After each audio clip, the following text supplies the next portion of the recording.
Using microphones. The second thing is, I want to welcome you all and say good evening. Welcome to tonight's event, The Strength of Wrongful Convictions, an evening with the Monfils Six on innocence, injustice, and incarceration. I'm Nolan Bennett. I am an assistant professor here in Democracy and Justice Studies at UW Green Bay, and I am just so thrilled to be your host tonight. Before we begin, I want to thank a few people. I want to thank the Widener Center and Paulina Duran for helping me organize this and a number of other events throughout the semester.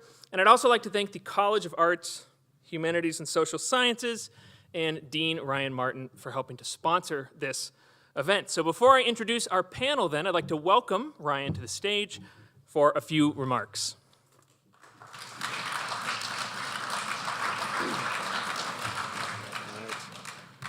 Hey everybody, thank you so much, and thank you Nolan for all your work on this.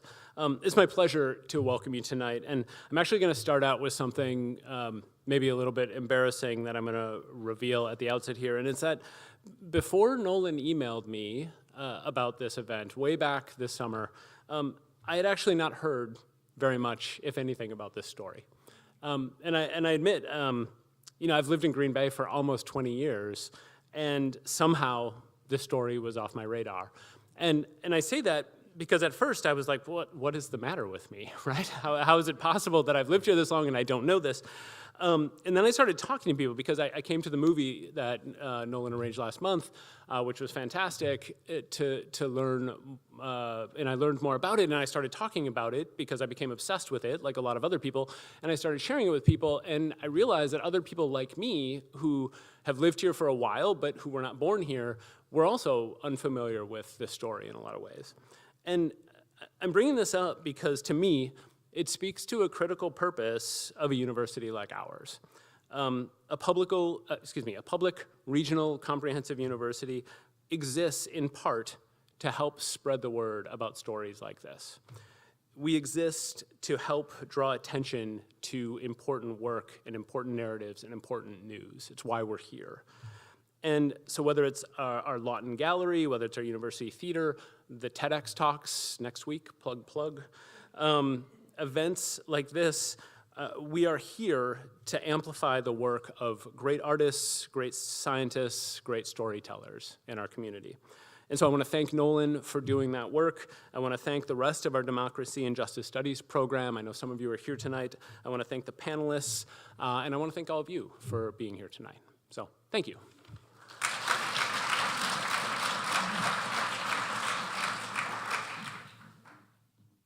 Thank you, Ryan. So the title of tonight's event has two meanings. There's two meanings. First, the strength of wrongful convictions describes a troubling truth about our justice system in the United States. Not only do wrongful convictions occur with a frightening regularity in the United States, but if you find yourself, like the men tonight, accused of a crime you did not commit, it can be near impossible to exonerate yourself not only in the courts, but in the court of public opinion. So tonight's event is in part testimony. It testifies to the stubbornness, the resilience, the strength of a legal system, even when it has made mistakes. But there's a second meaning. The second meaning. The strength of wrongful convictions also describes the incredible fortitude, perseverance, hope of those who stick to their innocence, even when facing punishment and prison time. So tonight's event is also about personal conviction, righteous conviction. It's about the resolve required to confront claims of your guilt, to stand by your innocence, and, as we'll see, to advocate for others' innocence precisely when the odds are against you. This is all my somewhat overcomplicated way of saying that tonight's event is not just about innocence, injustice, and incarceration. I also want tonight's event to be a celebration of human spirit. So with that, I would like to finally invite our panelists to the stage. And as they join me, please join me in welcoming Mike Pieskowski, Mike Hearn, Mike Johnson, Cal Monfils, Joan Treppa, Dennis Gullickson, and Steve Kaplan. Please join me here.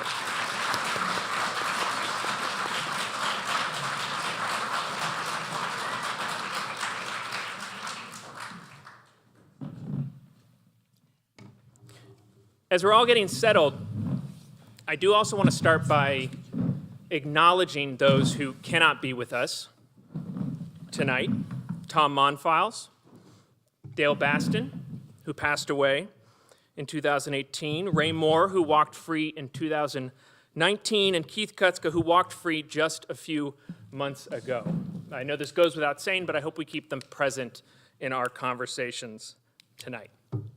With that, I want to give the panelists an opportunity to introduce yourselves, and I'm going to ask you what brought you here, and what should people in the room know about you? And when I ask that, again, the celebration of human spirit, I mean that capaciously. So you could say your background, hobbies, really anything for folks to start to get to know you tonight. Joan? Hi, I'm Joan Treppa. Right. Thank you. Not used to this. Okay, how's that? I became involved in this. A fun fact about me is I come from a family of 16 children, and I was the 13th. We were pretty much on our own in our family. Our parents were so busy. I was bullied as a child. When I learned about this case in 2009, I saw an element of bullying which had happened to all of these men. And I met people who were in the early stages of fighting for justice for them. And I was excited to be a part of that. So that's why I'm here tonight.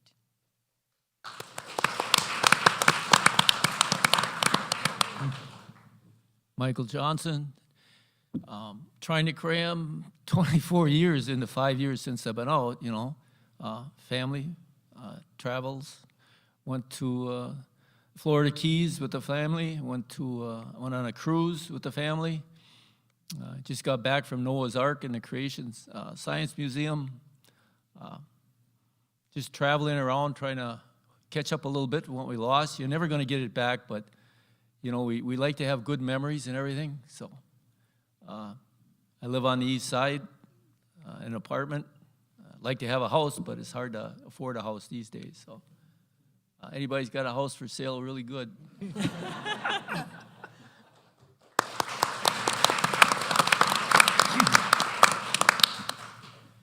Yeah, hi. My name is Mike Pieskowski. My friends call me Pie or Mike Pie, so feel free. I was wrongfully convicted of having something to do with Tom's death, and I spent about right around 5.5 years in prison, and I was exonerated. And so that just proves that the system can work if you work with the system, and if the system can work with you. Unfortunately, it didn't work with my co-defendants, and like myself, we were all 100% innocent. We were convicted of a crime that literally didn't happen. This public confrontation that you've heard so much about, that never happened. Tom admitted quite openly, and the very first time Keith Kutzka talked to him about who made the phone call and got him in trouble and all that stuff. But in this second confrontation, just never happened. That's a figment of the prosecution's imagination. I don't want to get too carried away here, but I still live in Green Bay, and I'm enjoying life. Nice to meet all of you.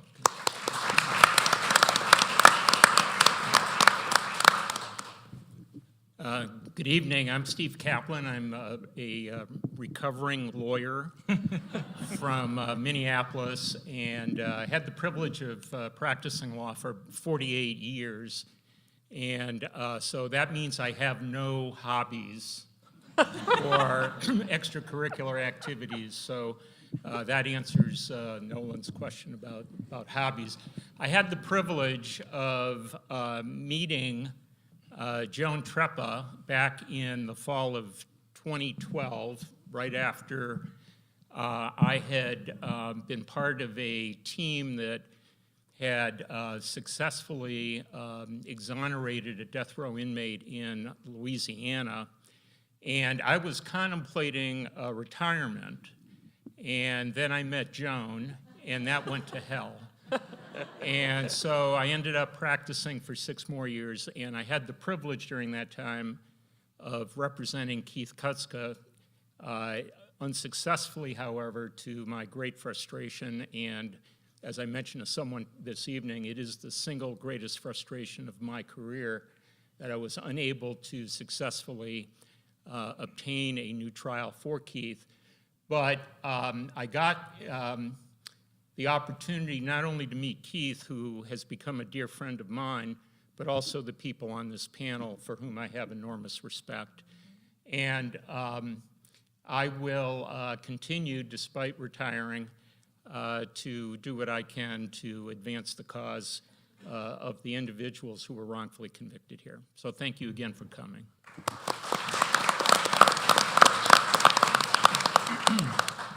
My name is Dennis Gullickson. I'm a graduate of this university, born and raised in Green Bay, Wisconsin. My wife Kathy, who came in just a tad late here, was home feeding horses. We raised show horses for over 50 years on our farm west of Green Bay. I went to high school here. I have written 2 books about the Green Bay Packers and literally hundreds of articles about this town, its history, our favorite football team, architecture, arts and performance, and so on in this town. And so, certainly I come to this story with a great appreciation. And before I go too far, to mention what an honor it is to be seated at this table with these people I know well, especially seated between 2 people that I respect incredibly, and that's Steve Kaplan and Cal Monfils. And so we'll certainly get into this story as we go forward, but a little bit about me. I'm an educator. I work at Oneida Nation High School. I've worked there for 30 years. And my job is basically everything from court advocate to assistant principal to guidance counselor to taxi cab driver. And so I appreciate all things about this community, and I certainly consider this story to be a huge part of the fabric of this town. And I appreciate Nolan's mention about human spirit, because certainly that is a piece of this that perseveres to this day in the form of these gentlemen at this table.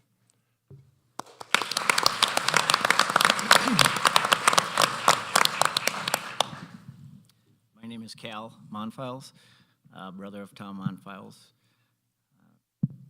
And I would have to say the same. One of the best outcomes of this is meeting all of the people and families and friends. I was born and raised in Green Bay, was an electrician for 32 years and changed my career 2 years ago, which I recommend anybody doing. And so I'm kind of semi-retired now, but I still work a lot. Just happy to be here and give a voice to these people, and something I truly believe that they were, falsely convicted of. That is my stand.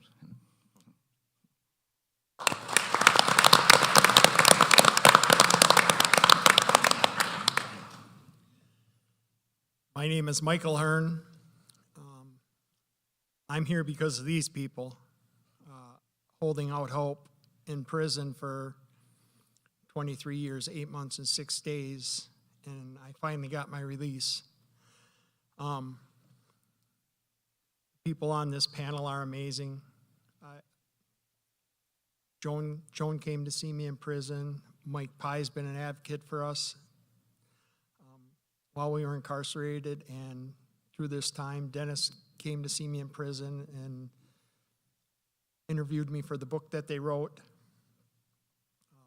I was a friend of Cal's before and a better friend now after.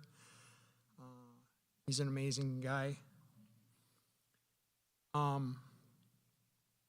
do this. I was at a book signing with Joan, and somebody asked why you do this. And I want you people to know the truth, not their truth, because the media sensationalizes a lot of things, and I'm willing to answer any questions that you guys have. Always have been, talking about the case, and it's my opportunity to get my time with you, and you guys can get a better understanding of the case. And I appreciate all you coming, and I want to thank you for coming tonight.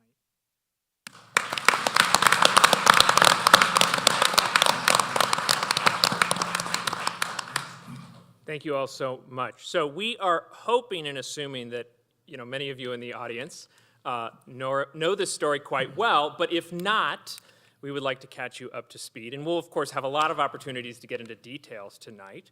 But to help me with that, Joan has very kindly offered to give a kind of brief overview to encapsulate the complexities of this story. So, Joan, if you would please. Okay, thank you in advance for bearing with me.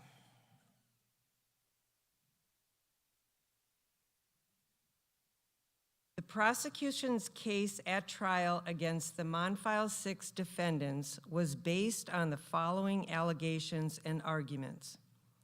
At the James River paper mill on the morning of November 10, 1992, Tom Monfils saw Keith Kutzka cut a 16-foot piece of scrap wire and assumed that Keith would take it home without obtaining a scrap pass. Tom then placed a 911 call to the Green Bay police to report the theft. Because no theft had yet occurred, the police referred Tom's concerns to the mill's security office. As Keith was leaving the mill at the end of the day, a security guard directed him to open his duffel bag. Keith refused to do so and left. Keith's actions prompted a disciplinary hearing the following day. At the hearing, Keith was accompanied by his union president, who advised him to deny taking the wire in order to reduce the chances of being fired. However, after Keith's denial, he was suspended for 4 days and docked 5 days of pay for failing to comply with the security guard's order. It was learned at the hearing that mill management had been notified about the wire through an unnamed mill worker's call to the police. Keith also learned that the police kept recordings of all calls and that he could obtain a recording of this one. Keith told certain mill workers whom he suspected, including Tom, that he intended to obtain a copy so that he could assess his co-workers' reactions, thinking he could identify the caller that way. Tom's reaction was to call the police and the DA's office to beg them to keep the recording from Keith, whom he characterized as a threat to his safety.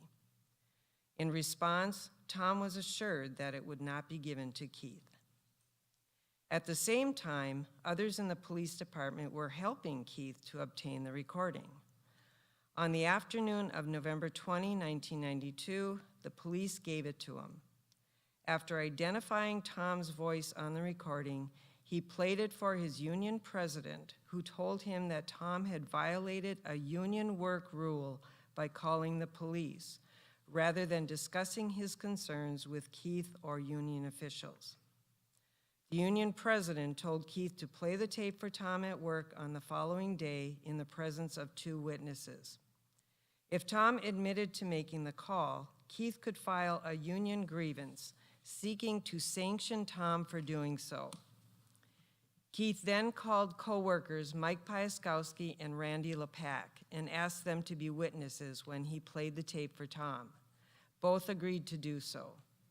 At approximately 7:15 a.m. the next morning, Keith entered a soundproof room where Tom was reading and, in the presence of the 2 witnesses, began playing the recording. After remaining silent for some time, Tom admitted that he was the caller. Keith left the room and returned to his work area. The 2 witnesses also left.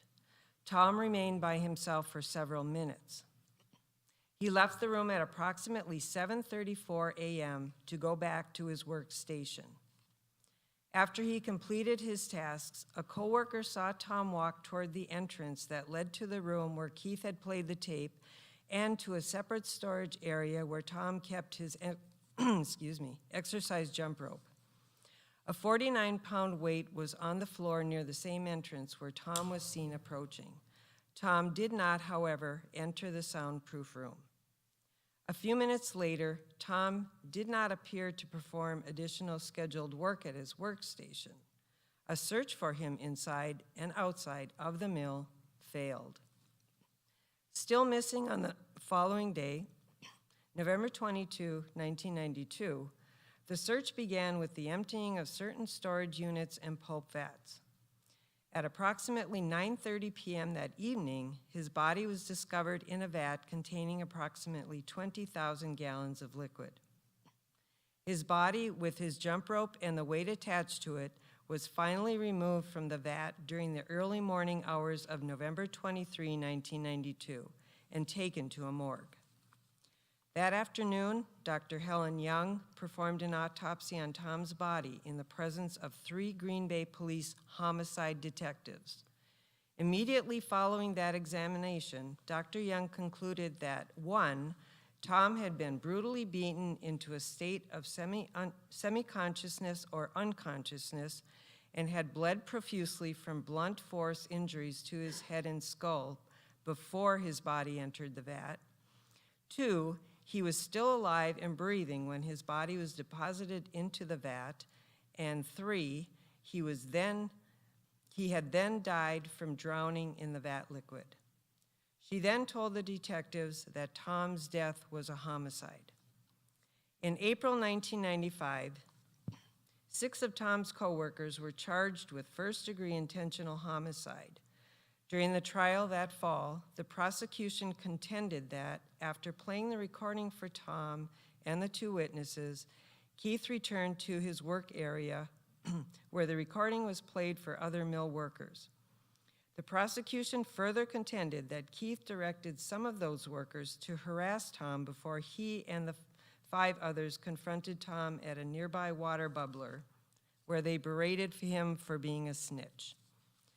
That verbal attack then turned violent when 5 men, with Keith's approval, began beating Tom. According to the prosecution, they then realized that they had jeopardized their well-paying jobs and had quickly decided that they had to put Tom's body in a pulp vat where they hoped it would disintegrate, never to be found or identified. The prosecution further argued one of the men, Mike Pieskoski, had retrieved the weight and jump rope before returning with them to where Tom's body was laying. The prosecution next argued that after the weight and rope were tied to Tom, Mike Johnson and Dale Baston carried him to and then placed him in the vat. Because the prosecution lacked any eyewitnesses to the alleged beating and any blood or other direct evidence either confirming a beating or any of the defendants' roles in it, jurors were told that there were gaps in the case and that they would be disappointed if they expected the prosecution to present a detailed case. The prosecution contended that it had circumstantial evidence that was more incriminating than any direct evidence of the beating, murder, and the defendants' roles in the crime. During the trial in September and October 1995, each defense lawyer told jurors that Tom had been beaten and murdered by a group of thugs, but that their client was not part of the mob. None of them, however, identified who the actual alleged perpetrators were. Keith's lawyer expressly stated that Tom's death was the result of a brutal beating and murder, and that he would never suggest that it had been a suicide. After a relatively brief deliberation following a 5-week trial, the jury found all 6 defendants guilty. Those convictions were then affirmed on appeals to the Wisconsin state courts. Then, in 2001, the federal district court in Milwaukee exonerated Mike Pieskoski after finding that none of the evidence established his participation in the alleged beating and murder. And a final note, then we became involved, and here we are today.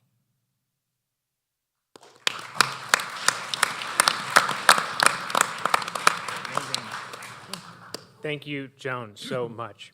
So let's go back to 1992, and I want to ask you, Michael, Mike, Cal, and Mike, What do you remember about that initial disagreement or conversation between Tom and Keith?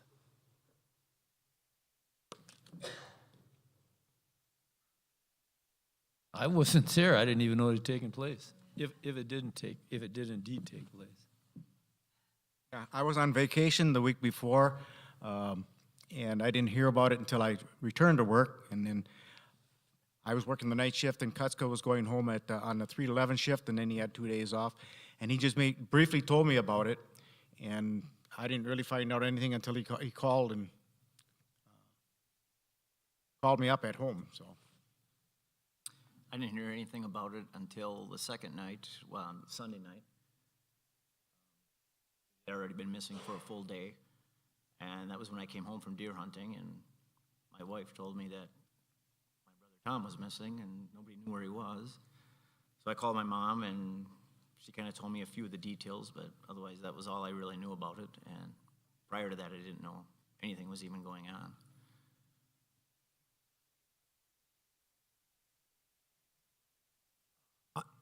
My hours were different than the paper machine, so I came in an hour earlier. And I looked at the clock, and it was sometime after 7. And I figured Kutzko would have the time. Time to look over his machine and do his checks. And he told me the day before that he was going to the police department after work to get a copy of the tape. I would guess that he was coming back from playing the tape in coop number 7 because I saw him and he waved me into coop number 9. Could you tell us a little about maybe some of your kind of early memories of learning about the investigation? So kind of, Cal, you described sort of first learning about this, Mike, a little bit. What were, those events like, that kind of process that Jones just described in beautiful brevity? What was it like learning about this and then having the kind of law turn its attention to you? Well, at first when my mom was telling me the story about how he was missing, and she kind of went through what she had known had happened at the mill, about Tom making a call, I just figured he was up north. I told my mom, I was like, he got away from things. He's just hiding out somewhere. And then, the next day I went to the police department, and they actually played me the recording that, that he had made to the police, and I identified his voice, that yes, that definitely was him. It just kind of went from there. It was really a mess at first. I really believe they were in kind of a tailspin, the police department. For one, I walked in and told them who I was and sat down. They played me the tape. They openly talked about things, and they never really knew that it was really me. They had never seen me before, and they didn't check any ID or anything. It could have been anybody. There were just a lot of things off the bat that I thought they could have did better. And you could tell they were kind of caught off guard with it. They weren't used to a case like that at the time.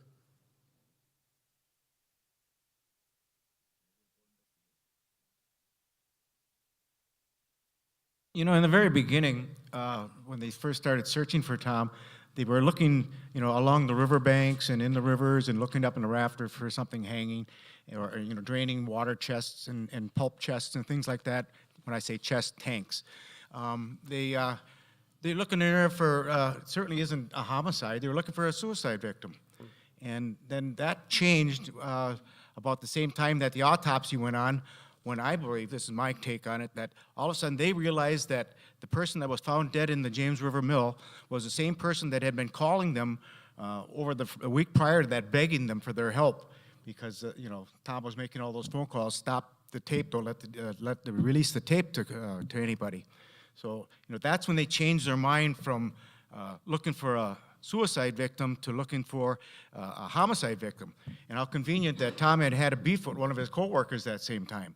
So boy, that'd be easy to at least look stronger at it, but not to eliminate the total idea of suicide. And they just totally disregarded suicide. And our attorneys, I can't believe they did this, but all of our attorneys, 6 of them, agreed with that. And that it all stems a lot from Dr. Helen Young's autopsy. She never visited the crime scene. The only thing she saw was the removal of the body from the bottom of the tissue chest through a portal, about a 3-foot hole that they opened up and they pull the body out. But that tank was full. Now that's a 1.5-story tank, the size of a silo, a barn silo, full of liquid. And Joan, here, look at that. This is what I have here. This is about the consistency of the slurry when Tom's body first went in there. You can all come up here and look at that all you like. Here's the consistency roughly of it when they retrieved his body. You can pass them around, sure. And when they retrieved his body, it's the only thing that Dr. Helen Young saw was the video of his body coming out, and the water, the drains had been open on the chest for 4 hours, draining that out. And it's coming through a 6-inch pipe, so that, it takes a long time to drain. But when the when the motion of the slurry stopped, when they shut the agitator off, it just lays silent like that, and all the water leaches out. So what are you left with? Thicker and thicker and thicker stuff. Dr. Helen Young said that Tom's body was, when it entered the tissue chest, that it's plopped on top. Think quicksand or cement or something like that. It plopped on top, and it stayed up there for 10, 15 minutes. Before he sunk to the bottom and finally hit the agitator. And by then he was deceased. His respiration stopped, his heart stopped, and it takes 7 to 10 minutes minimum for that to happen. He had a 48-pound weight tied on his with a jump rope, and even without that, he would have sunk immediately to the bottom. That chest is designed to have all the slurry go through that agitator blade continuously. All the the walls are slanted, and even the floor is slanted all towards the pump-out station, which is where the agitator was. And so she never checked that out. She never went and saw the thing during normal operatings. All she did was make just assumptions, and that's where the whole thing started. I think that the police coerced her, because the only people during the autopsy that was there was a couple of detectives that had apparently put together that this guy is the guy that was calling him for a week and a half. If he's determined to be a suicide victim, they're on the hot seat pretty bad. If it's a homicide victim, not so much. So I think there's so many huge mistakes made. Our attorneys agreeing with them. Dr. Helen Young's not doing the right thing. All those things. Tom making the phone call in the first place. Kutzka trying to shed blame and make it look like Tom's issue was worse than his issue. There's just so many crazy, crazy things that went on. If I can jump in here. Cal and Mike both talk about the slipshod nature of the police investigation in this case, and it is truly at the heart of this story. The crime scene video, when they're retrieving Tom's body, is nothing anybody here wants to see, but it is a testimony to how horribly this police department investigated this crime scene. And one worker present that night said they must have thought Tom took his own life because they did no investigating. It was just, let's get this guy out of the pulp chest. Let's do it as fast as we can. Poor guy. And that's what you see on this video. It is a video produced by the Green Bay Police Department, not by somebody trying to embarrass them. And it is hardly an indicator of best practices at a crime scene. They don't even know that Tom has that weight tied around his neck as they proceed. They take gaffing hooks and try to lift Tom up out of that chest. And then the film stops and you think, okay, they must be retooling or rethinking their process here. No, instead, when the film starts up again, they've got a second gaffing hook in Tom's belt. That's how slipshod and just an indicator of how poor this crime scene investigation was. And so, and then, of course, Mike mentions the next day in the autopsy, and most important, one needs to realize that this Green Bay Police Department released Tom's tape despite Tom making 5 calls the week before for them not to do so, and also that an assistant district attorney told them not to let the tape go. On Friday, shortly before Keith Kutzka went down and picked up the tape, and brought them a cheap cassette tape replacement from Kmart and $5. And I shared that because that's just how trite and pathetic this whole operation was that Friday. So while Tom is begging for the tape not to be released, they're told by an assistant DA not to release the tape. They do release the tape. The next day they show up investigating a missing person, and the following evening they show up at the crime scene. Tom's body has been found. This same police department is negligent on Friday, jumps both feet forward into the investigation. If truth and fact were what we were looking for here, I really think the Green Bay Police Department should have said, we can't investigate this. We've got a lot of culpability in the start of this, and they should have turned it over to some other agency. So the minute they start to realize they need to circle their wagons because of their error, and a series of errors, as Mike has pointed out, we can see that we're headed toward a conclusion that supports a police department and not a seeking of fact and truth. And Crime Stoppers at the time came to a halt after they had released that tape, and it was known to the media that that was exactly what happened, that the police had released a tape from an anonymous caller. And if you read early newspaper articles, they're very hard on the police department for doing that. And conveniently then, once the autopsy came back saying that it was a homicide, then all that shifted to, well, who did it? And, you know, they focused on Keith Kutzka, but it was really interesting at first. You know, they definitely were on the hot seat, the Green Bay Police Department, and they did handle it shoddy. And like Dennis was saying earlier, you know, when he was in the vat and they were trying to remove him with these gaffle hooks, which meant they were gonna pull him up out of the top of the vat, which is ridiculous because that is the crime scene. You know, either way you need to empty that out. Like, had they got him out, were they just gonna let it go? You know, what if somebody did clock him over the head and throw something in there? You know, it was just ridiculous. And like Dennis said, I mean, it was that really shows how shoddy it was and how they were very inexperienced and I don't know, I think it was probably the B crew at the time, you know, at the police department, really, with deer hunting going on, and you know, there's my wife, Terry. Found it. So, Steve, maybe I could invite you to give a little sort of legal context here, because on the one hand, this case and your experiences are wholly unique. They are also representative of broader structural systemic problems. So could you tell us a little bit, you know, and we're getting some sense of this already, but why do wrongful convictions happen? Oh, boy.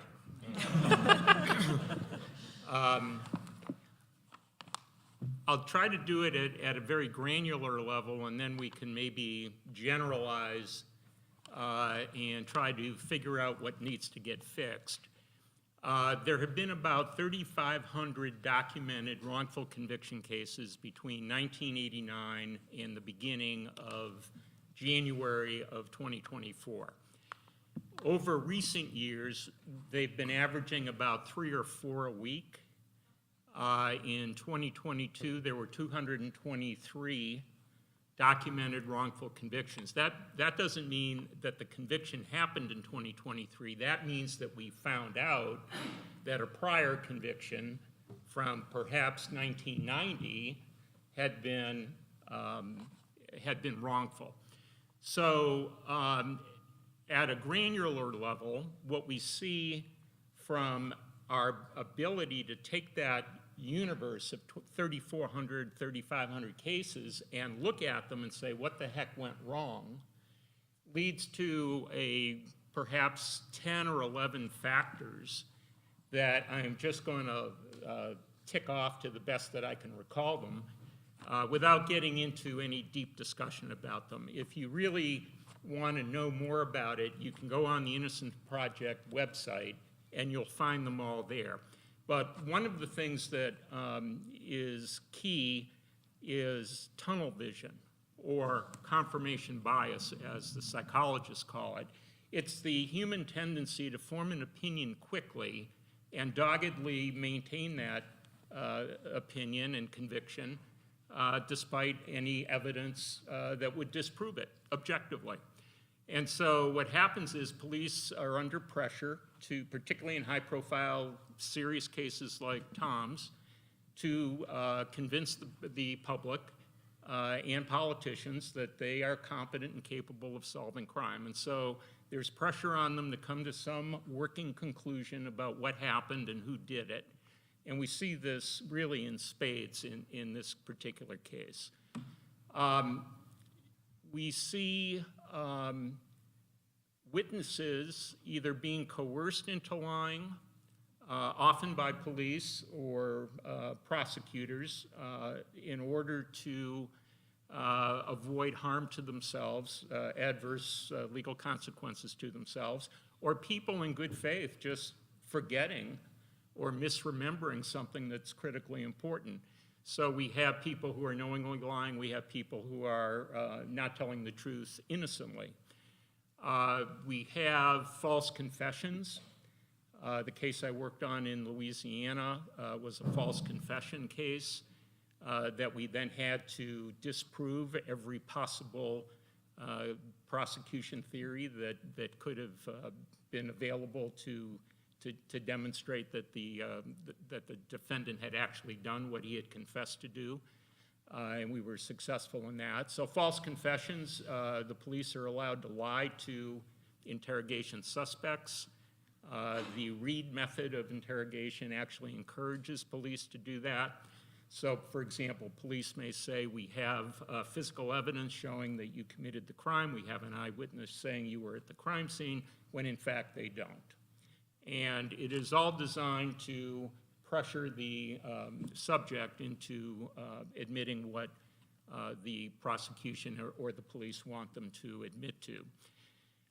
There is junk science. Much of arson testimony historically is pure fiction, and yet people have been convicted of arson crimes based on what is completely made up theory. There is valid science, like forensic pathology, that was used in this case to try to identify Tom's manner of death, that is simply done incorrectly. Whatever humans do is subject to being done wrong. And as others on the panel have indicated, Dr. Young reached false conclusion based on complete misunderstanding of the nature of the design and operation of the pulp vat and the consistency of the vat liquid. In fact, the other issue that arises from that, as I think the two mics have mentioned, is the lawyers were completely oblivious to what was obvious, and that should have been obvious to them because there was a wrongful death lawsuit that Tom's wife Susan brought against the city of Green Bay, the Green Bay police, and the Monfils Six defendants and a bunch of other people, alleging that it was the release of the tape that caused the brutal beating and murder of Tom Monfils. In that lawsuit, the chief mill engineer testified that the liquid was watery, not thick as Dr. Young had assumed, and that he would have immediately come into contact with the rotating propeller blades.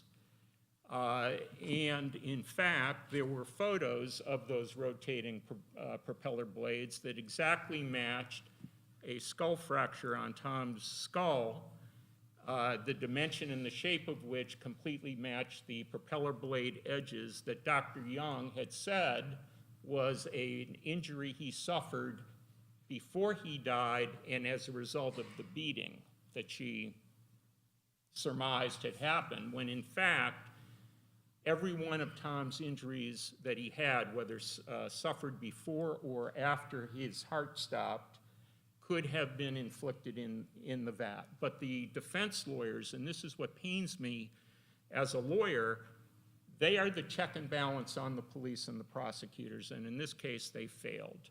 They simply did not do what was obvious, which was to go to an independent forensic pathologist and ask whether Dr. Young's opinions and conclusions were subject to attack. If they had done that, they would have learned that they were, in fact, false and based on complete misassumptions. There are also defendants who may be innocent have to realize, and they're represented by counsel who will tell them this, that you may be convicted notwithstanding the fact that you're innocent. For the same reason that people pay money in civil damage cases even though they don't think they were negligent or owe the money, sometimes you pay the money to avoid getting a larger verdict and avoid all the costs of defending yourself in that lawsuit. Well, in this case, in a criminal case, you don't have money to bargain, you have years of your life to bargain. So a lot of people who are innocent will take pleas and go to prison because they're trying to minimize the potential of an even greater sentence. Lastly, there are times, and it happened in this case, where prosecutors will make statements to the jury, and the jury will accept them, even though there is absolutely no evidence to support the statement. And the gentleman to my right, to my left as you're looking at him, Mike Pieskoski, was a victim of that when the prosecution told the jury that the person who got the rope and the weight that were tied to Tom's body was Mike Pieskoski because he worked on the same machine that Tom did and would know where the rope and the weight were located.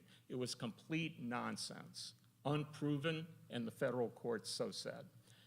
The larger issue here, and the real global reason why we have wrongful convictions, is it's us. We don't insist that the people who we put into positions of authority, prosecutors, judges, police, are going to abide by the need to do justice. They are more interested in being perceived as, quote, tough on crime, and that mentality of being tough on crime often leads to win at all costs. And so the issue, particularly because they're political animals, they run for office. We don't appoint them at the state court level or in the state prosecution system. The feds do. U.S. attorneys and federal judges are merit-based appointees, in theory at least, and most often they are. Whereas in the state court system, prosecutors run for office and have to run for re-election, and judges do the same. And that, in turn, puts political pressure on them, and I'm going to suggest to you that what we ought to be doing is asking our legislatures to change that system. The other thing we have to do is put our money where our mouth is, and we have to fund public defense offices and give them the money to do what is absolutely necessary, which is to protect the due process and other constitutional rights of the accused. The average person in this country cannot afford a lawyer who is going to do a thorough and complete job.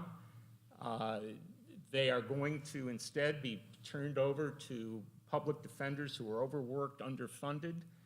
And until we create this balance in what is presumed to be an adversarial system so that we have equal forces, equal parties battling it out for the truth, then we are going to end up with wrongful convictions. And when we end up with them, then it's really hard to undo them after they've occurred.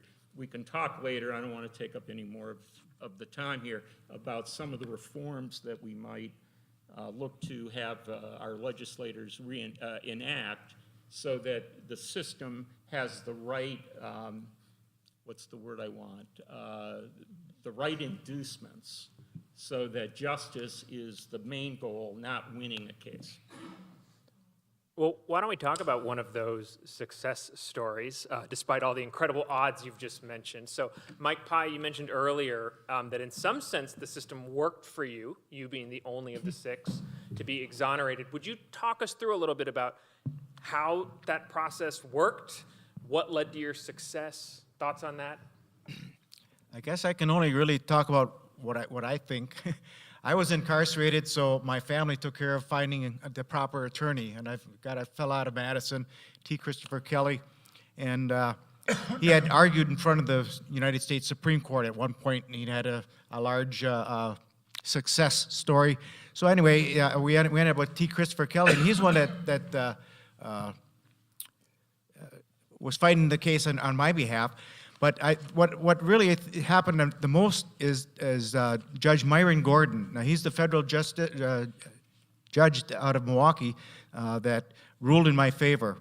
And my ruling was his last ruling on the bench. And he was a very, there's a whole list of arm-long list of successes in his career. And he moved off to Chicago or to California, and he's passed away now. But he was the Wisconsin Supreme Court justice at one time. He was the senior Eastern District of Wisconsin judge. He was a fill-in judge for the Seventh Circuit Court of Appeals in Chicago. So he had a great history of that stuff. And he wasn't afraid to not rubber stamp things like in the state level. I was denied throughout every level of the state.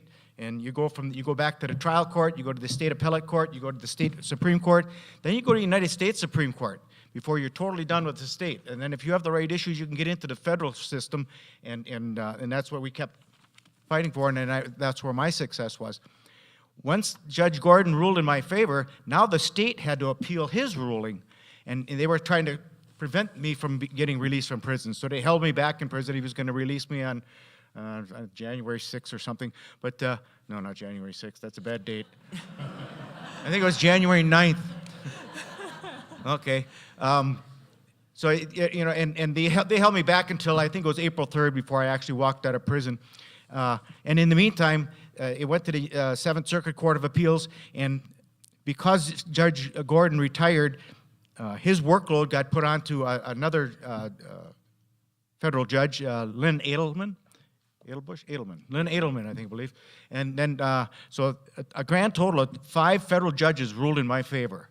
So, it's I think the best of the best rulings ever, and just basically it's a fact that I got a judge that was willing to rule against his brethren and not to rubber stamp the case, just like, it happens a lot, so. May I ask, though, did you receive any compensation or apology from the city? Are you kidding? Zakowski continues to say that you saw in the film, if you've watched the film, what does he say? Mistakenly let go. That's pretty ridiculous for a standing judge to talk like that. I don't know what he's afraid of. It just shows his disrespect to the judicial system of anybody above him. His ego is pretty big, I guess. So as far as compensation, no, I fought the compensation issue. Wisconsin's laws are they're minimal in the scheme of things. Some states have 0.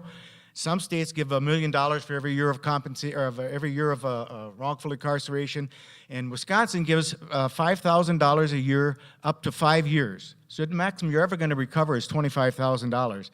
Well, in the picture of things, I already spent almost $1,000 on 2 different attorneys just to look into it, and they just said, no, Wisconsin's too covered. You got to prove it to the legislature, and the legislature has to actually make a law for you to get any kind of compensation beyond that $5,000, or to get the $25,000.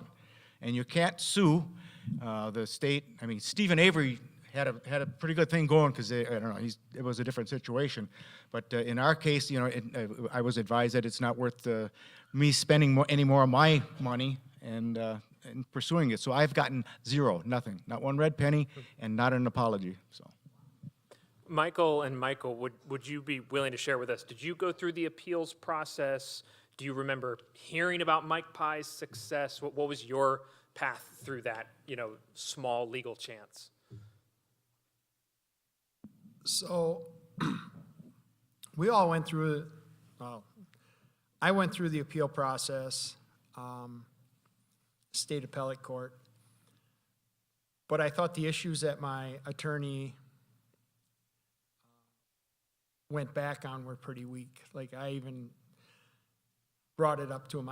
I know you can only appeal at the higher courts what you appeal at the lower courts. And I argued the sufficiency of evidence, because that's basically what Piaskowski got released on. And he told me, well, the other guys argued it and it was denied. I'm not going to argue it.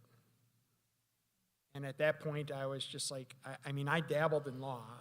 Mike Piaskowski and I were in the law library with a former detective from Green Bay and firefighter that was found guilty of killing his wife in Green Bay. And we were in the law library quite a bit when we could get together. So I dabbled in the law, and I was just like, if this guy's not going to represent me and be my voice, then I never went on with my appeals, and my federal appeals ran out. But I still have a kick at the can. And all I'm going to say is I'm being represented by the Minnesota Innocence Project at this time.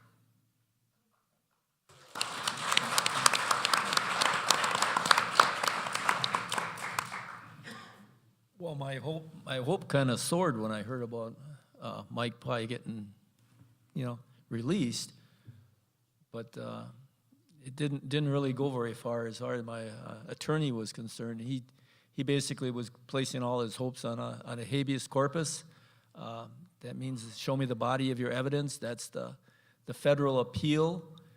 The founding fathers didn't trust the states to do the right thing in every case, so what you do is you take all your evidence and you show it to a federal judge, and then he determines if there's any credibility to your plea of innocence or not guilty.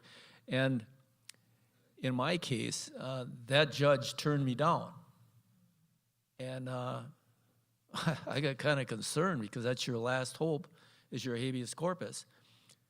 And then by an act of God, he was proven wrong, and I was given a certificate of appealability, and it went on to the 3-court judge. And the 3-court judge finally turned it down. The one thing they said was the jury could have believed David Weiner's testimony. And I didn't understand that, because in the trial, the district attorney directed the jury, said, we know you can't believe David Weiner's testimony. And then the trial judge himself, afterwards, said, David Weiner's testimony is incredible. I mean, nobody could believe it.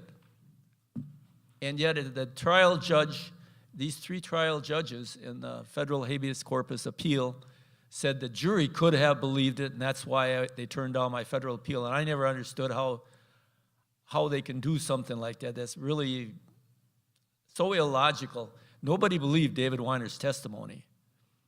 And how these judges could take and use that to turn down an appeal, I never understood that. So to this day, I don't understand how they could do something like that.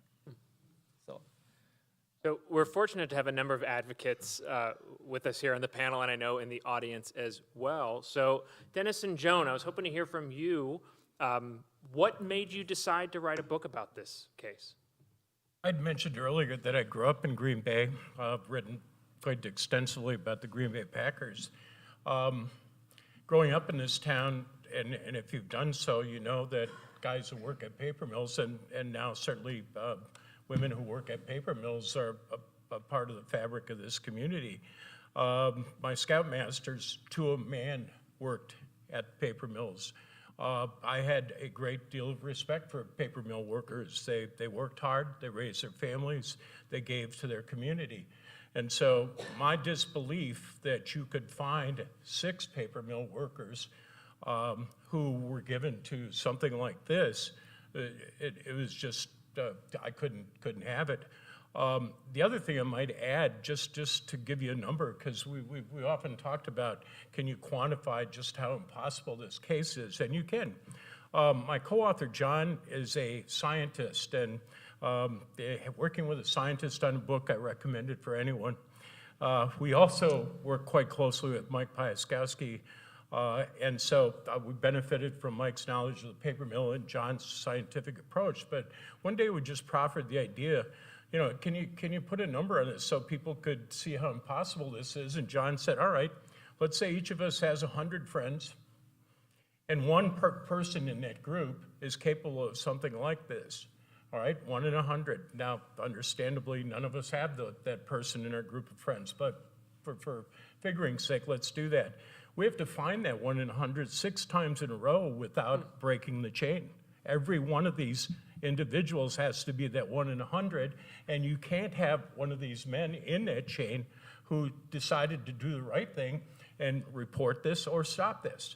All 6 of these men had to jump right in, feet first, say, sure, I'll give up the rest of my life. I'll jump in, I'll do something that's heinous, and I'll be quiet about it for the rest of my days, and I'll willingly go to prison for 20 years. And Mike, for example, can quantify that down to probably the minute. But I'll do all that because, you know, this is really important. And so it's a trillion to 1. 1 trillion to 1 that the state's theory here can hold up. Joan, how about you? What made you decide to write a book? Well, when I started it, I had been involved in this for about 7-8 years, and things were happening. I was working closely with John and Dennis and Mike Pye. We were doing walks for truth and justice. I had found a partner, a retired crime scene expert who had been in law enforcement for 30 years.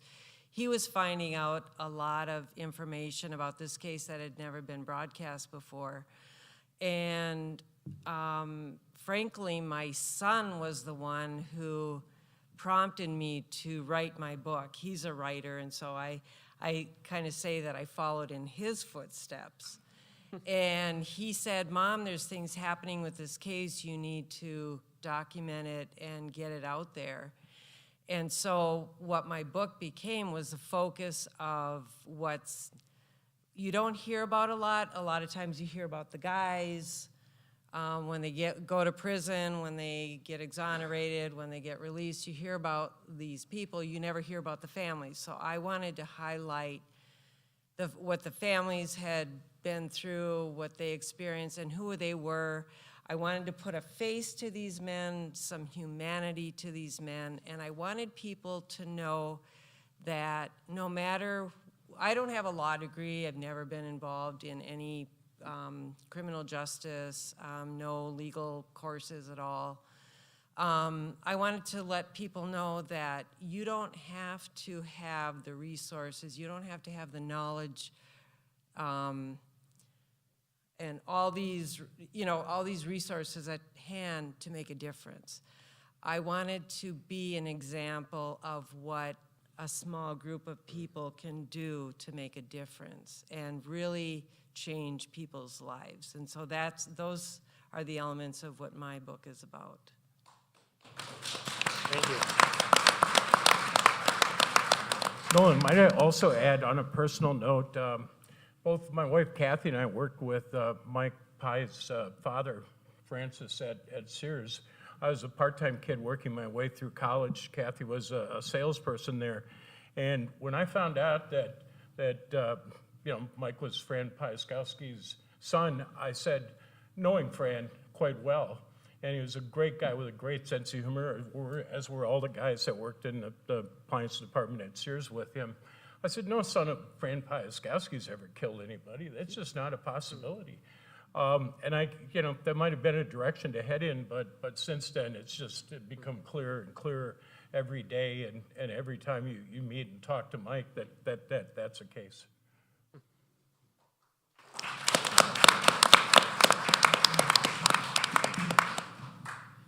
You had asked a question earlier about the police investigation, and when you spoke in the beginning about you find yourself in a situation as an innocent person and you can't get out of that situation. And I'll tell you what, my grandpa was a big influence in my life, and it was you always respect authority, and it was always growing up, honesty is the best policy, and you take blame for the things that you did as a kid growing up, and you took your punishment. But it became painfully apparent early in the investigation that the police didn't want to know the truth. I went in there and I was telling them something, and they're like, no, you're lying. Nope, you're lying. You're lying. And I said, I'm not lying. I said, you want me to twist the story to fit your theory, and that's not the truth. And the Reed method, they came to my house. I had groceries in my hand. And they said, Mike, you want us to come down and sign a confession? I said, a confession to what?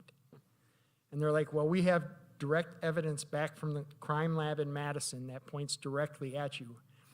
And I said, there's no evidence that points directly at me, and there's nobody that can say that I did anything in this case because I didn't do anything. So it's situations like that where you find yourself helpless and hopeless, because no matter what you do, my attorney told me, you don't have anything to hide. Go in and talk to them. And that was probably one of the worst things I could do in hindsight, because it didn't help me at all. You know, Mike makes me think of a thing, some people suggested that your demeanor on the witness or on the stand in your trial was an indication of guilt. And I'd ask everybody here, how do you act on the stand when you're innocent and know full well you're innocent and seeing these wheels turn in the wrong direction? Do you cry? Do you scream? Do you swear? All of these are interpreted as you know, perhaps indications of your guilt, but I just found that so remarkable, and Mike makes me think of that because you can protest, you can tell the truth. These guys all did repeatedly every time, and to no avail. And when you say hopeless. I'm very animated about this case. I don't have nothing to hide. People want to know something, I am more than willing to tell. But as I get into it, I get emotional and I get animated, and it's just, you don't understand being locked up for all those years and living with this in you, knowing sometimes it falls on deaf ears, because there's always going to be people that believe that you're innocent, and there's always going to be people that believe you're guilty. One of the things I say, I was at a book signing with Joan, and I said, a lot of people, the only thing that they know is what they read in the media. And I said, if you haven't read the book, seen the documentary, seen some of the stuff on TV, Tamron Hall had a thing, if you haven't seen any of that, you're all entitled to your opinion. You honestly are. Everybody has a right to their opinion, but it's an uninformed opinion. In my eyes, it's uninformed because you're only seeing one side of it that's sensationalized, because let's just put it like it is.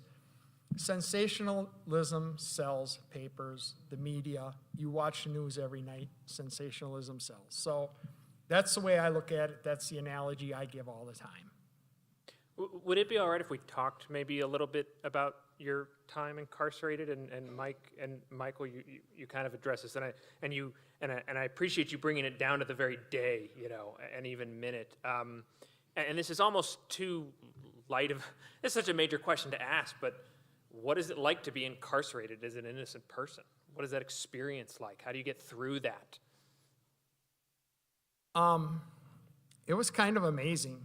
And I'm just going to say that in the light that, I mean, I had hope every day that I knew that I was innocent and I was in prison, and I thought any day something could happen. Somebody could come forward, tell the truth, whatever. And I wasn't thinking of my co-defendants. I was thinking somebody at the mill finally got the wherewithal to come forward and say, hey, we saw what happened, or they saw what happened, or whatever. But then when Pi got released, it was like, okay, we got tried together, we're going to get released together, because that's the way the cookie crumbles. Well, that's not true either. But amazingly enough, I don't have a problem telling my story. I told a lot of people in prison that I was innocent. That, you know, then the book came out, and then it was like, okay, now I can tell you all day, but now I'm going to show you. You can read it for yourself and make your own understanding. But there were a lot of inmates in prison that were like, you don't deserve to be here. I deserve to be here. I committed my crime. And I said, but guess what? I am here. And I'm just like you. I'm imprisoned. And there were guards that came up and said, you got screwed. Like, they wholeheartedly believed in you, but they still had a job to do. There were some that thought you were guilty and really didn't care about the case, but a lot of them followed it. And they could tell by the way we carried ourselves, because it wasn't just me. I heard guards talk about, oh, I saw Baston, or I had Johnson, or it was, you guys carry yourself in a way different than other inmates carry yourself. I had a guard come up to me, he was leaving, and he shook my hand and he said, hey, Hearn, he said, I don't know how you do it every day. He said, you got a smile on your face, you're happy, you're joyful. You know, he said, you could be a total ass. And I said, well, that's not who I am. So why would I be that person? That wasn't the person before I came in, and I'm not going to make this the person I am, because I don't want my incarceration to define who I am. So you look out the front window, not the rear view mirror.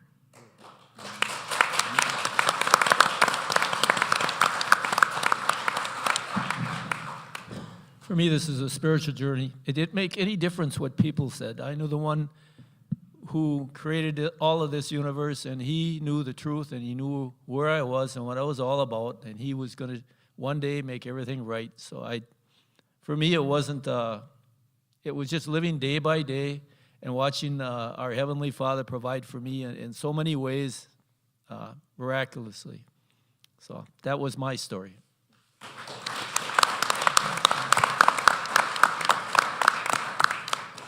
I'd just like to bring up a story that Mike Pieskoski had told me one time that, we were talking about it. This was after he was exonerated, but he said his biggest fear while he was in prison was that one of the other guys was going to make up a story to get themselves out of prison. And believe me, if all they would have had to do was go along with the police theory, and the police would have ate that right up, and, that person would have been released early. So, that says a lot about the guys right there. The fact that none of them rolled over and just fabricated a story to save themselves. You have to think, at the time, they all had families. They all had houses, cottages. They had good lives going. It wasn't a group of drifters that came through town, or, they had a lot to lose. And I think, Mike, you had a 1-year-old son at the time. And Mike was the youngest. You were 28. And they worked on him the hardest. Thinking they could get him to crack. And, at the time, I even made a call to Mike that I recorded for the Green Bay Police Department.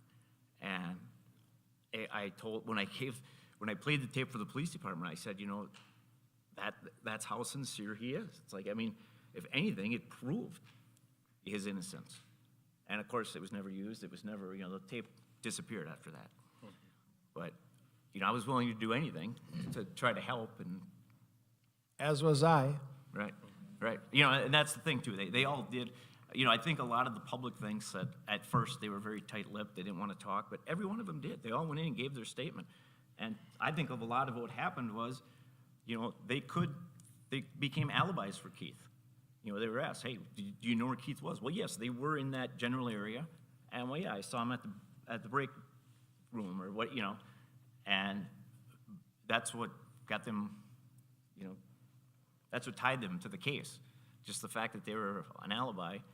In other words, we told the truth, we gave them a statement and tried to help them. Right. And they turned around and tried to hang us with it, because they never did. They were pounding square pegs into round holes, trying to make a story that would fit, and it never did.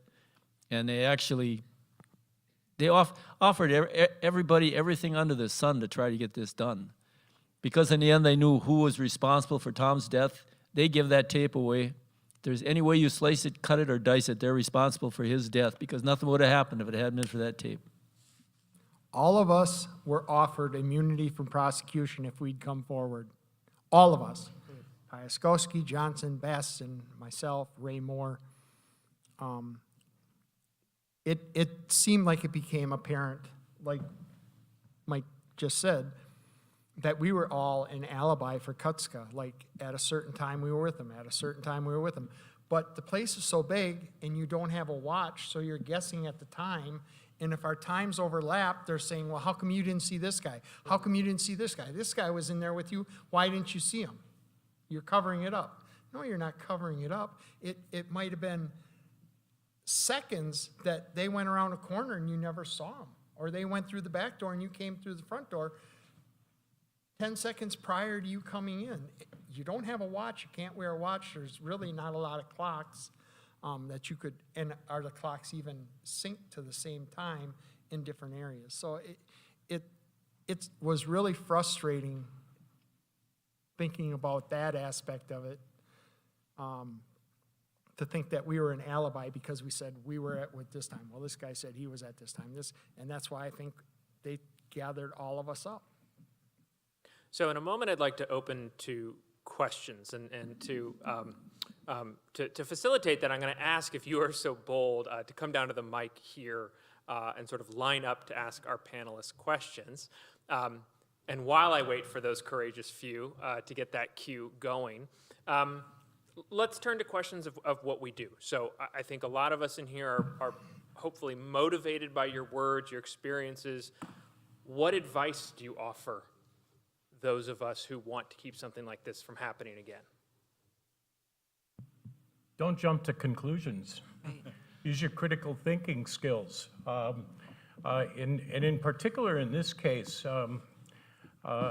we know Green Bay is a relatively conservative little neck of the woods. It's gotten a little more progressive lately, and it's a good thing to see. But it's a town that likes its answers, and it likes its answers to be simple. And when something gets complicated and controversial, people often, then we see this again and again in society today, gravitate toward the easiest solution. So the first thing we can do is, let's do our homework. Not speaking as a teacher, but let's do our homework. Let's reserve judgment. I taught my journalism class one day. I asked some questions, and one of my students said, "I don't know." And I said, "Leland, that is an excellent answer. What that means is you don't know enough to have an opinion on this, and you're still getting information. This is the thing we do. This is the thing we all have to do." And so I don't know is often a decent answer. We're in the process of getting the information before we formulate opinions. Earlier, Mike said, yeah, you're entitled to your opinions. The truth and the facts are what joins us all. And we all want a justice system that works. To a person, we want a justice system that gets it right.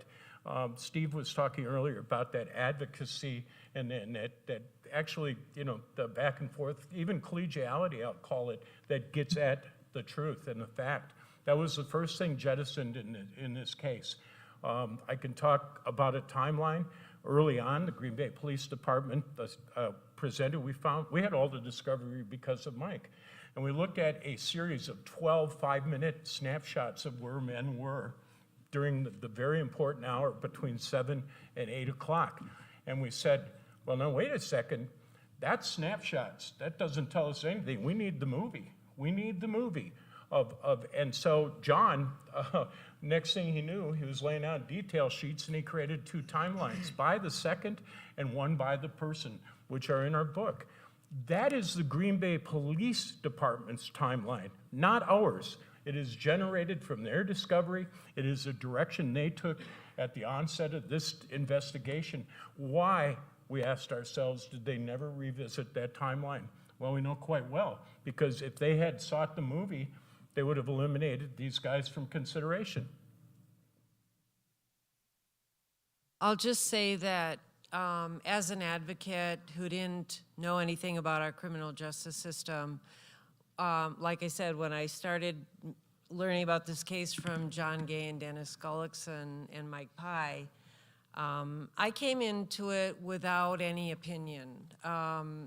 They helped form my opinion about what I thought was factual and what wasn't factual.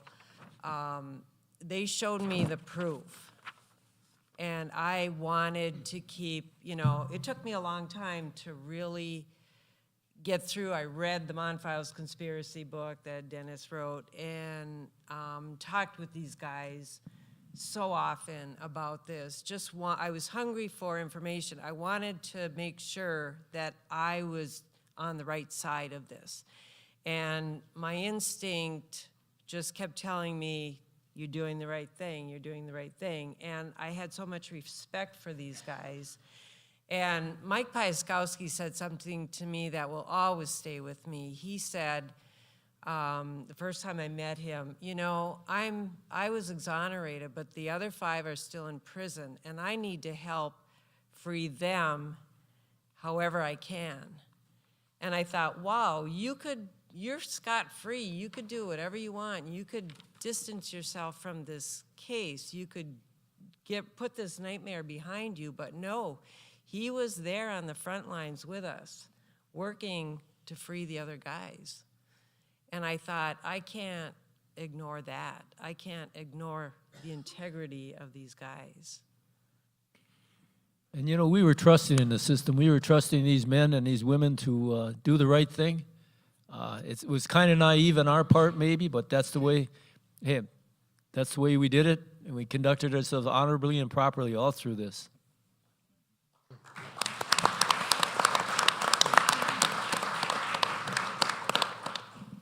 There are a few things that you folks and members of the greater public of this state can do, and I've been giving some thought to identifying what those are, and I would advocate your consideration of the following.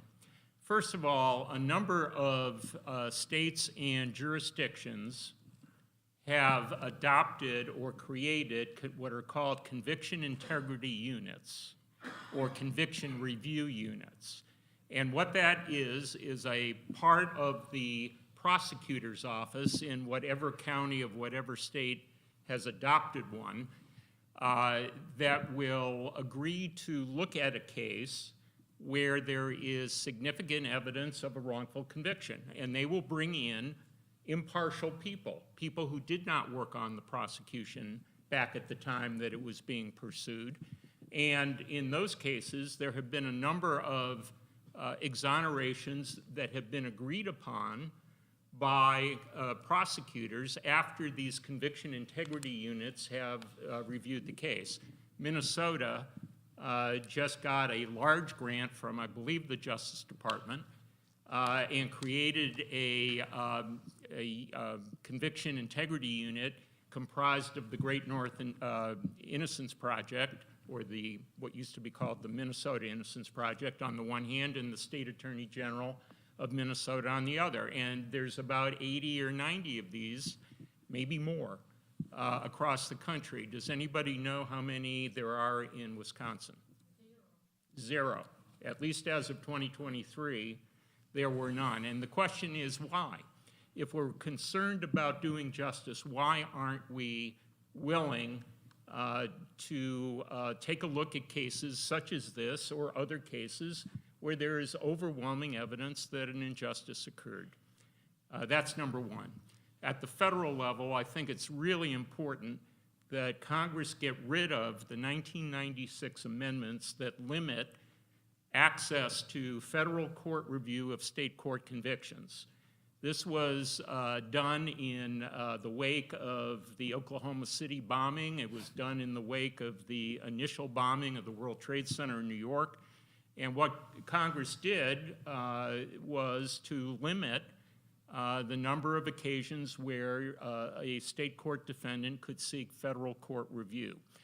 And they imposed time restrictions, burden of proof restrictions. The whole thing is designed to minimize the opportunities to prove a wrongful conviction has occurred and to give what Congress back then called finality to a prosecution. It was more important to be done with a case than to have gotten it correct.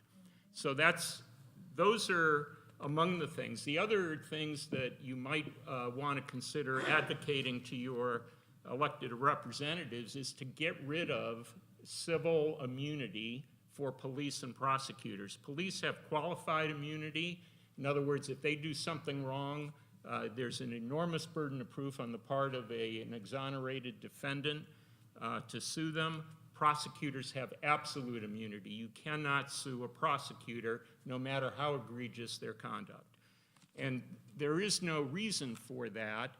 And what it does is it combines with state laws like Wisconsin's that limit the maximum amount the state will give you to $25,000, which is nothing. And then the immunity doctrines that apply to the police and prosecutors make it all the harder to sue them to enforce your constitutional rights to due process. And the last thing is they've got to get rid of this, as Mike has said, this $25,000 limit should be an embarrassment to legislators in Madison. At one point several years ago, there was an effort to raise it. Minnesota's, by example, covers without limit, various categories of harm: loss of wages, out-of-pocket expenses for defense costs, pain and suffering. If you were attacked in prison, that becomes a factor for compensation. I believe there's like a $100,000 limit for every year you were convicted. That's the maximum. But you can, in Mike's case, he did about 6 years. He would come out with about $600,000, and a lawyer would either take that on pro bono or be willing to take it on a contingent fee. To sue for $25,000 is a non-starter. It's kind of an insult, I think, actually, to people like Mike and these men, when they're exonerated, that the state was only willing to compensate them to a maximum of $25,000, no matter what hell they've gone through. And not only them, their families and everybody who cares about them. So anyway, those are my recommendations for you. And get your friends to do likewise. All right, let's open to the audience here. Let me see if that microphone's working. Testing. Is it? Not working though.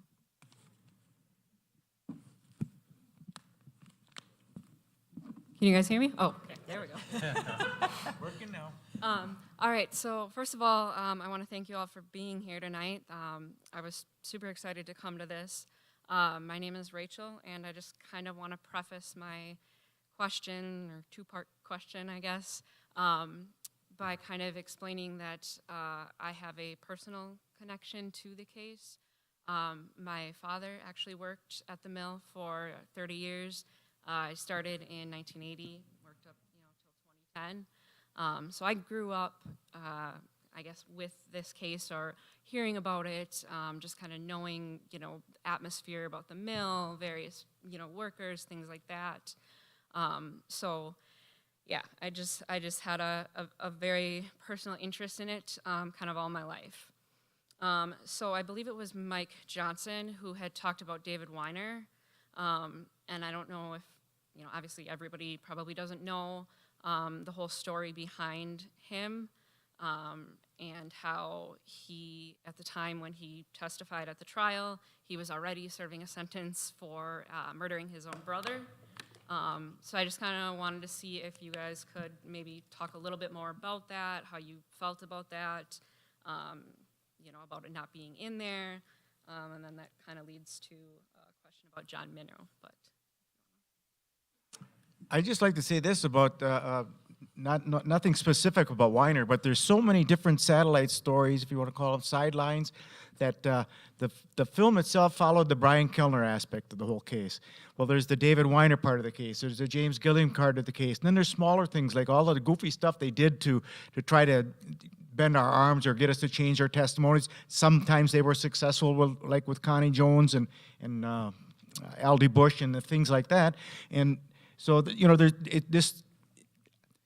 book, if a book was ever written or a movie, would it'd be so big because there's so much nonsense. It seems like, I don't know, but yeah, I'll let Michael do the talking about Weiner.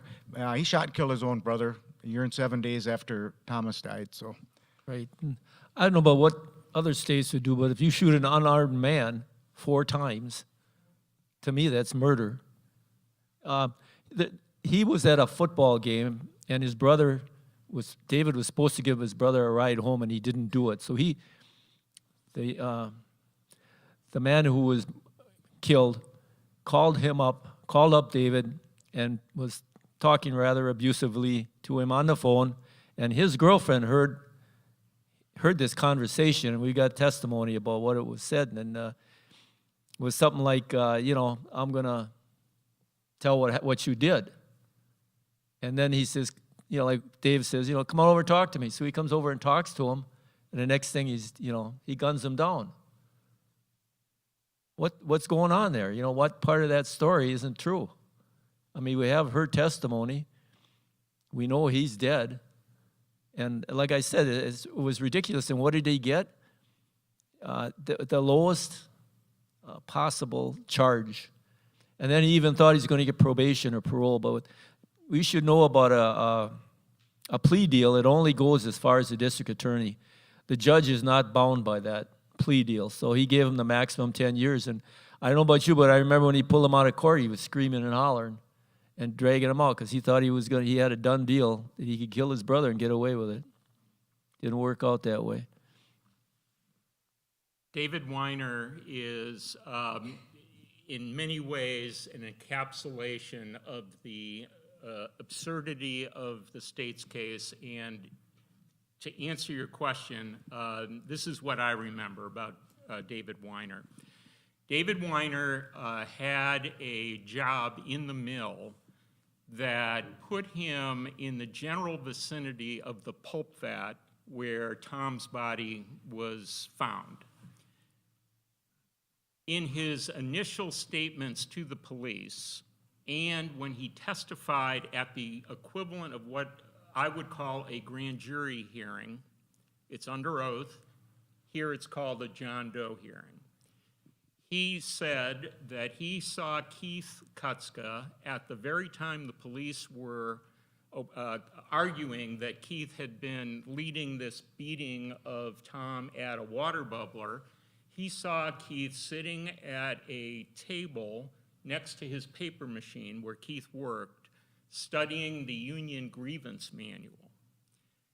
He also said he did not see at the time that Tom disappeared, either Mike Johnson or Dale Baston. When he testified to that at this John Doe hearing, the prosecutor, the DA, accused him of perjury and said, "You are trying to make yourself into an alibi witness for Keith." The next day, Weiner called up the DA and changed the time when he alleged that he had seen Keith in order to stop being an alibi witness for Keith. He no longer claimed that he saw Keith between 7:30 and 8 o'clock when this beating allegedly occurred. It was now 8:30 to 9 or 9:30. So that was number one. A couple of months later, he was drinking heavily, and he was on medications I won't go into, a number of them, multiple medications. And he drank heavily at a wedding reception, and then he claimed at about 2 in the morning that he had a repressed memory of seeing Mike Johnson and Dale Baston walking together in the general direction of the pulp vat, one of them walking backwards, one of them walking forwards, within a few feet of each other, hunched over, as if they were carrying something cumbersome or heavy. He said, "I didn't see what they were carrying, but what do you think he was suggesting by his testimony?" It was Tom's body, correct? So he tells the police this story. He later shoots his unarmed brother to death and gets prosecuted not for first-degree murder, but some kind of a reduced homicide charge, and he is convicted and gets 10 years in prison. He then publicly states at the sentencing hearing to the media, "I am not going to cooperate as a witness in the Monfils case, because he had already been identified publicly as this key witness who was going to, in essence, establish how Tom's body got from the water bubbler, where he was allegedly beaten, to the vat where he died. He said, because I didn't get a deal, I got the max. So he goes to prison in October of 1994. While he's in prison, the lead police detective visits him and says, you know, David, your position, your current status would change if you would consider cooperating in the Monfils case. So that's October of 94. In May of 1995, with trial in the Monfils case about 4 or 5 months scheduled to occur, he writes a letter to his lawyer in which he says, if the prosecution wants me to testify on their behalf, I want something in return, such as, and he lists a number of things, a reduced prison sentence. So there are then negotiations and communications between Weiner and his lawyer on the one hand, the DA on the other. When he comes to trial, he testifies in the Monfils case, and he gives this repressed memory story about seeing Dale Baston and Mike Johnson carrying something heavy and cumbersome in the direction of the pulp vet. He then, after the men are convicted and sentenced, they're sentenced in December of 95. In early March, his lawyer, with the consent of the DA, files a motion for a reduced sentence. The judge grants it, noting that he was a big help to the prosecution in the Monfils case. We should honor that. We should benefit people like that. So the judge reduces, with the consent of the DA, the sentence to a lower number that makes him immediately eligible for parole. He is then paroled in August of 1996 after 39 months, after serving 39 months of his 10-year sentence. When he testified at the trial, by the way, in the Monfils trial, he testified, I didn't have a deal, and the DA said, there was never a deal. Well, we got a hold of the documents showing what the negotiations were. That document. Anyway, that is, yeah. Go ahead. Yeah, go ahead. No, I was going to say that document actually we found in Yep. the DA's office. Otherwise, that would have never come to Right, light. it was never given to the defense lawyers before the trial, though. That was constitutionally required under what's called the Brady Rule. If any evidence in the possession of the prosecution would tend to aid the defendant's defense, that has to be turned over, not concealed and not denied as ever having existed. So anyway, the defense lawyers never saw those documents. We saw them, we got them from Mike and Dennis, and the trial judge, when we presented it in the July 2015 hearing on behalf of Keith's motion for a new trial, said, well, that doesn't look like a deal, and accused me of besmirching a public servant, yeah. But anyway, that's David Weiner. I might add yeah. one more thing about Weiner. He's become sort of a convenient scapegoat, and I will follow my own advice about critical thinking and saying nobody in this room can say David Weiner's responsible for Tom's death. But he clearly represents reasonable doubt, big time, in this case, and shows again the willingness of both the police department and the district attorney to push aside anything that needed exploring that would have led them in the truthful direction and operate instead toward their theory of events. The other thing, obviously we wanted to talk to Weiner for the book, and we were actually baling hay, and Kathy called me and said, David Weiner's on the phone. Popped off the tractor, I ran over and I said, hey, I'd really like to sit down and talk with you. He said, well, so would every reporter in town. I said, I'm not a reporter in town, we're writing a book and we want it to be a truthful book about this case. He said, well, I'll stand on my public record, and that's why in the book there's a chapter on David Weiner's public record. So Even even with Weiner too, when the trial was going on, we couldn't ask certain questions. Our questions to David Weiner were limited. We couldn't bring up his past, what had happened with his brother, or anything like that. So our hands were kind of tied. I mean, they were tied in several instances in our trial, but it's just things that people don't know that adds to the complexity of this case. So we have time for one more question, unfortunately. Would you mind if I extend it over to the other side here to Linda?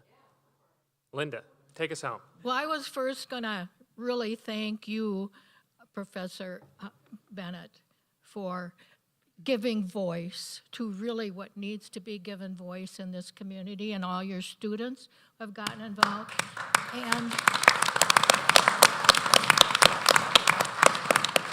And I commend the courageousness of each one of these people and their families. I can't imagine the courage it took all your family members to face this all these years, really. It means a lot to me to know there are this kind of courageous people in our community.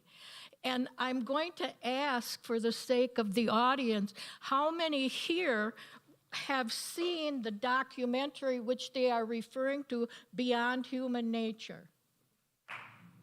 Good. Because it's on Netflix yet, I believe, but you might show it again sometime.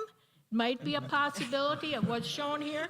It's excellent because it doesn't take sides, but it does show a lot of truths in there, the truths that you have to pick out.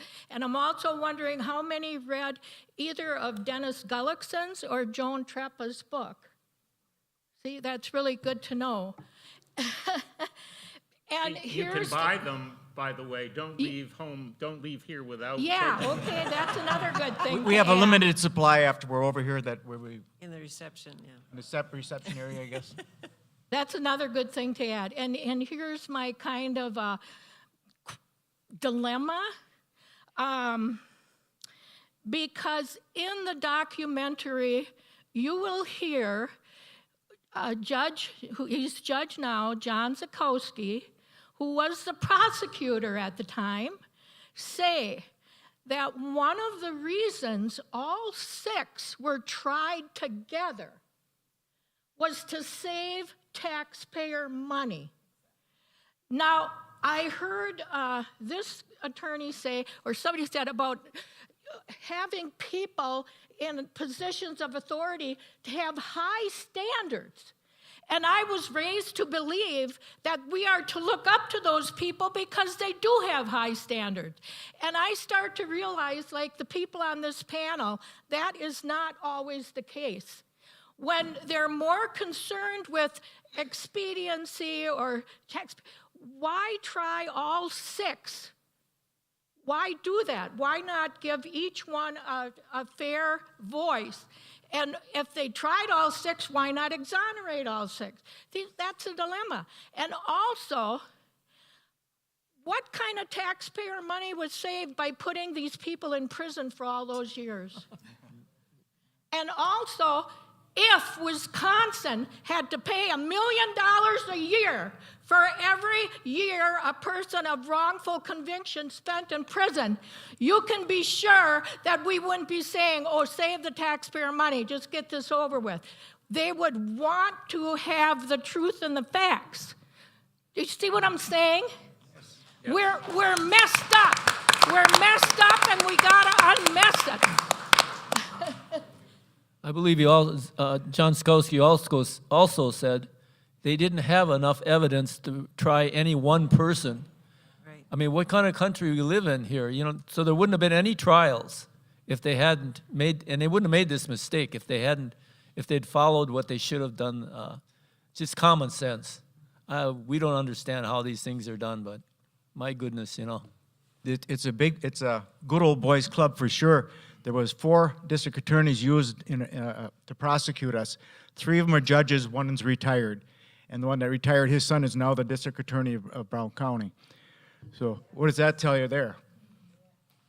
They're more worried about advancing their own careers than they are getting the truth out. Certainly, there are questions to be asked both about the District Attorney Zakowski and the lead detective, Randy Winkler, who took charge of this. We could go on for hours about that. I was actually going to, I think this conversation would probably be better over some light refreshments, as well as the quick and speedy purchase of the available books. So I am going to encourage that we continue this conversation at a light reception that we're going to have out here. And please, sincerely, again, join me in thanking our panelists tonight.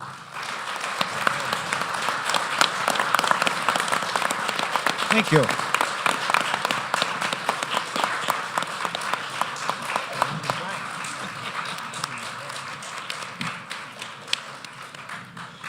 I would like to say one thing, though, before we go.